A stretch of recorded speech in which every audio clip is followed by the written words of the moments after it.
Part 2, tungkol sa pananampalataya sa buhay ko. As Brian Ray Macarupo, or hindi O'Brien Microbobo. Hindi O'Brien means you cannot do something or prove something, then I am nothing.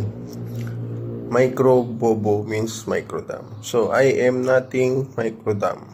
Lives in Tugi, Garao. Tugi means sa dialect ng Ilocano, iba na gitawis, sinusunog. Tugi. Tugyenda ka.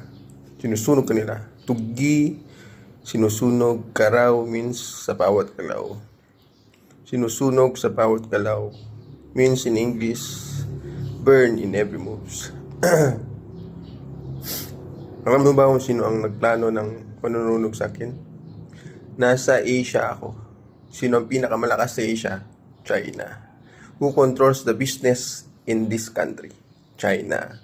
Who controls the number? China. Who controls the land, owns the business? China. So who broke my right leg and left hand to checkmate me? Asia.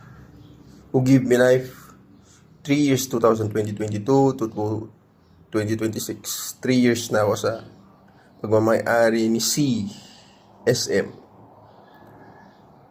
C, yung biggest shareholder ng supermarket. 3 years.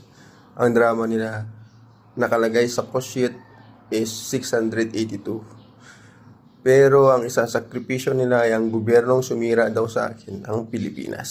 So ang ibig sabihin, sacrificial lang ang Pilipinas para iligtas nila ang buong Asia.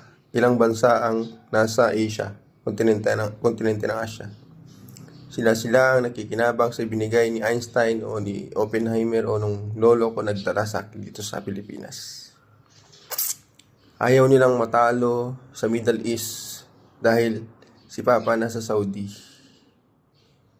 At ako, pinag-aral ako ng automotive, 17 years old ako. Pinlano nila akong pilayin para hindi ako makuha ng Papa ko sa Saudi. Para Asia pa rin ang bumuhay kay Brian. The herd thoughts. Pero ang totoo, sila nagluto ng sabotage, ng emotional damage, ng behavioral disorders, lahat ng psychological experiment, social experiment. Lahat ng eksperimento ay gawa ng China na funded ng evil scientist na nagtapon sa akin sa Pilipinas na galing sa Europe. Ang Amerika ay pinamumunuan ng Europe. Doon sila nag-fund ng weapons. At ang ibinigay lang nilang karakter sa kanila ay Oppenheimer. Binigyan nila ng pagkakakilanlan ng Middle East at nilagyan nila ng pagkakakilanlan ng kings para producer ng oil. Binigyan nila ng pagkakakilanlan ang China, Japan, Korea na manufacturer, dealer ng lahat ng katalinuhan nila, machine, engine, technology. At ang pinakamalinis sa lahat ay Europe. Oops, may nakakalimutan sila. Yung fair skin. Fair skin na kailangan durugin. Saan ba yung mga fair skin? Sa Asia. So, ibig sabihin, itatapon ako sa Asia para matalo nilang lahat ng pagkatao o karakter, abilidad o dangal ng buong mundo bilang tao. At iiwan nila ang Africa na pinakamalinis sa lahat. Dinurog nila ang Pilipino na mismong siya rin ang nagbibigay ng pagkain sa akin. Mas malaki ang ibinibigay ng mga estudyante sa akin, 800 to 1 plus K pag namamasada ako. May cut ang sahod ko, 682 ang binibigay kunwari ng big corporate company kasi walang category yung big corporate company salary sa medium businesses salary sa small businesses category salary. Gusto nilang dalhin lahat ng tao sa Manila kasi doon sila magyayabang na napakatalino daw nilang lahat kaya andun sila. Pero wala sila sinabi sa discovery na sarili ko na hindi nakabase sa numero ni Einstein at kay Oppenheimer o sino mang scientist ang nauna. Dahil ang pangungopya, madali lang. Pero ang mag-dig o mag-search o gumawa ng sarili mong sequential o itawag na anong tawag doon?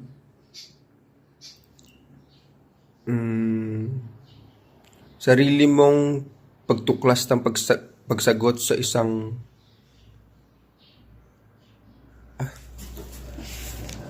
anong tawag sa paggawa ng solusyon.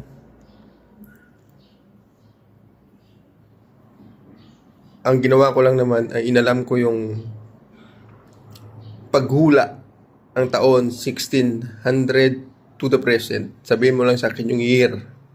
Kung 1673, November 24, I will tell you the day.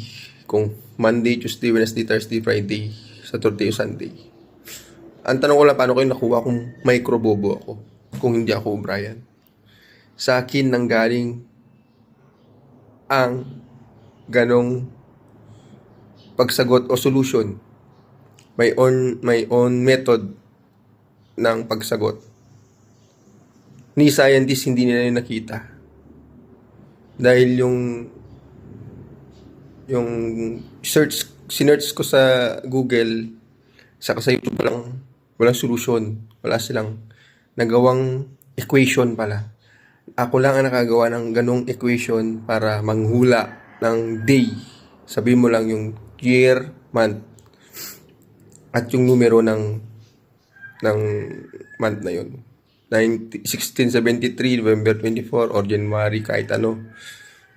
Till 3025, o kahit ano. Sabihin ko sa'yo yung day. Ako yung nakagawa ng ganong equation. Napakadali ang mangopya. Sinabihan lang ako ng Amerika na tulad ng sinabi ni Morgan Freeman, I will tell you about the voice, but not his voice, his inner voice. Tapos, pag nanonood ako sa kanila ng live TV broadcast, sinasabi nila, go, eat.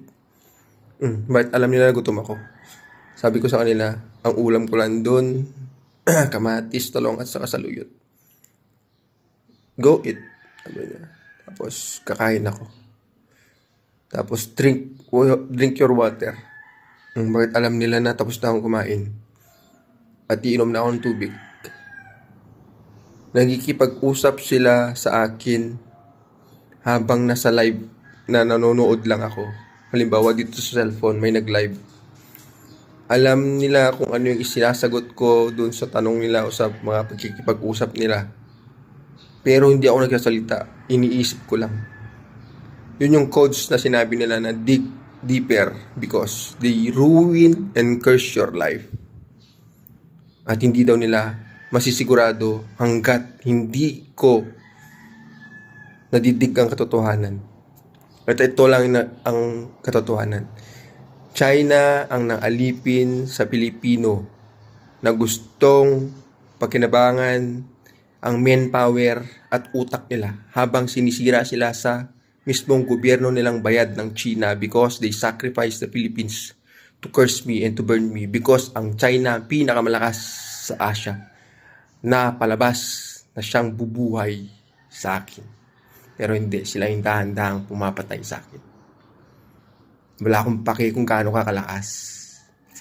Patunayan mo, gusto kong makita.